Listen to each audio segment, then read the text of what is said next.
जाने जाने वाले कामेश्वर सिंह जी हमारे साथ जुड़ रहे हैं। बहुत बहुत स्वागत है।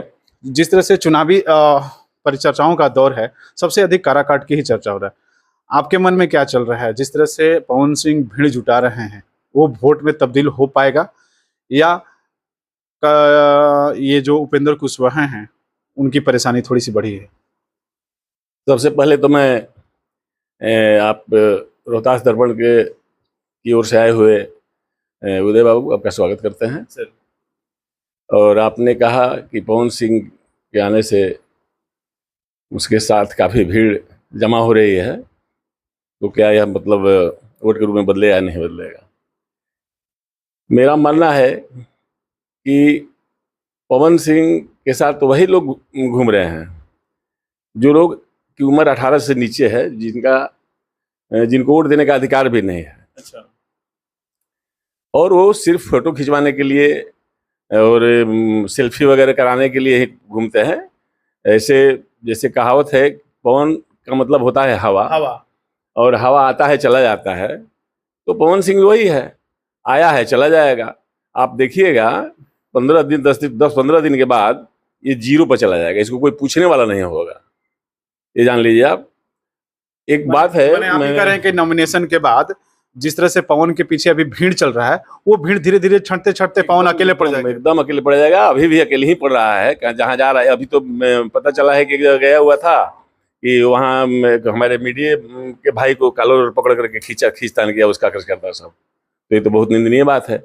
जो मीडिया के लोग आते हैं, सच्चाई दिखाने का प्रयास करते हैं, उनके साथ हाथापाई करना, कॉलर पकड़ना, ये तो बहुत शर्म की बात है। और पवन सिंह के सामने ये बात हुई थी और पवन सिंह इसका कोई मतलब विरोध नहीं किया, ना कोई जवाब दिया, ना कुछ कहा, चुपचाप रह गया।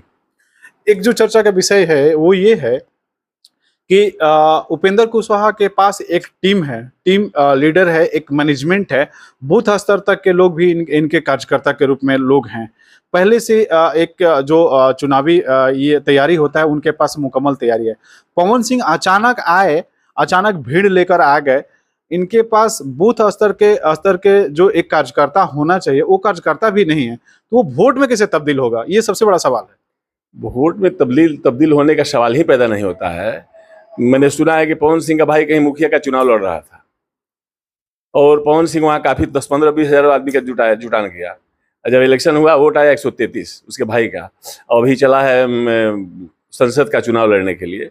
तो यही से पता चलता है कि मुखिया के चुनाव पर भाई को नहीं जिता सका, तो इस संसद का चुनाव किस तरह जीत सकेगा, ये तो सोचने की बात है। रही बात हमारे उपेंद्र कुशवाहा की, हमारे उपेंद्र कुशवाहा बहुत मजबूत नेता में से हैं, एनडीए के बहुत मजबूत दल के मतलब स्थिति हैं, राष्ट्रीय अध्यक्ष हैं हमारे राष्ट्रीय लोक मोर्चा के, और इन पर नरेंद्र मोदी का काफ़ी विश्वास है और नरेंद्र मोदी के नज़दीकी भी हैं।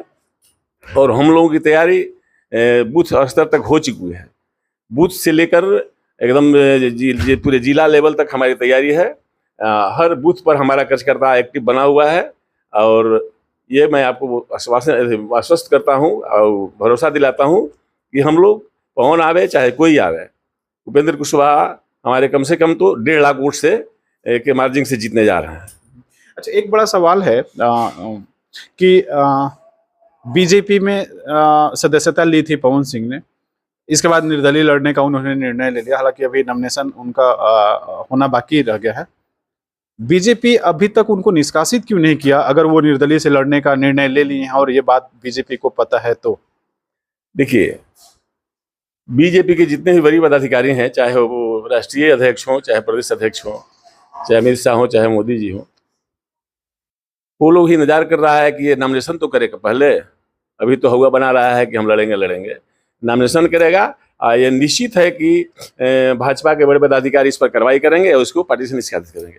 आरके सिंह ने भी पवन सिंह को लेकर सवाल उठाया था कि अगर वो पार्टी विरोधी कार्य कर रहे हैं, अगर बीजेपी के सदस्य हैं, कार्यकर्ता हैं और पार्टी विरोधी कार्य में लगे हैं या खुद का नॉमिनेशन निर्दलीय से कर रहे हैं, तो उनको पार्टी से निष्कासित कर देना चाहिए। 2 दिन पहले आरा के जो प्रत्याशी हैं आरके सिंह, उनका भी मतलब आया था पेपर में कि पवन सिंह जो नॉमिनेशन करता है तो इसको पार्टी से निकाल देना चाहिए, निष्कासित कर देना चाहिए, ऐसा स्टेटमेंट आया था आरके सिंह का। यह सही स्टेटमेंट था क्योंकि इसको आने से वहाँ आरा में आर.के. सिंह को भी नुकसान होने जा रहा है। अच्छा जी। अच्छा, ये है कि पवन सिंह के आने से उपेंद्र कुशवाहा की परेशानी बढ़ी है क्या?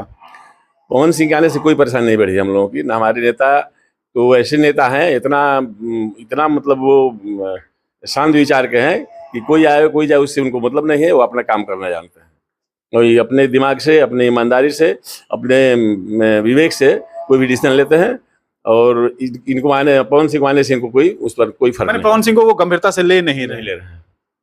लेकिन पवन सिंह एक वक्तव्य दिया था कि कब तक मोदी जी के नाम पे वोट मिलता रहेगा अगर काम आप क्षेत्र में नहीं करिएगा तो। इससे अच्छा है कि हम दूसरे विकल्प के रूप में क्षेत्र में हम आए हैं तो जनता हमको तरजीह देगी।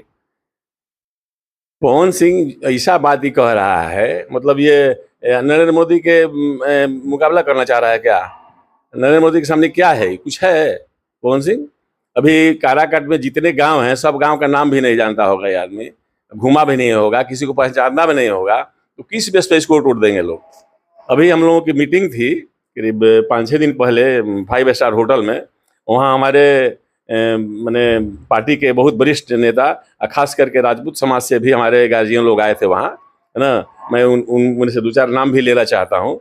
जैसे हमारे गार्जियन नंद कुमार सिंह हैं जो हमारे राष्ट्रीय लोक मोर्चा के प्रदेश उपाध्यक्ष हैं, और एक अखिलेश्वर सिंह, वो भी हमारे राजपूत समाज से आते हैं, हम लोग गार्जियन हैं।